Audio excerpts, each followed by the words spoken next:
Kan banyak mati, kayaknya mungkin dalam kondisi air seperti ini memang keadaan memang sering mati.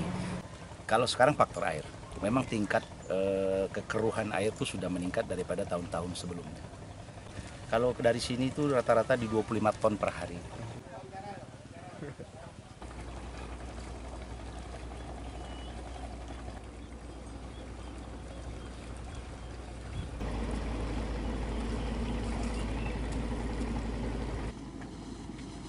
Jelajahi cara baru mendapatkan informasi. Download Metro TV Extend sekarang.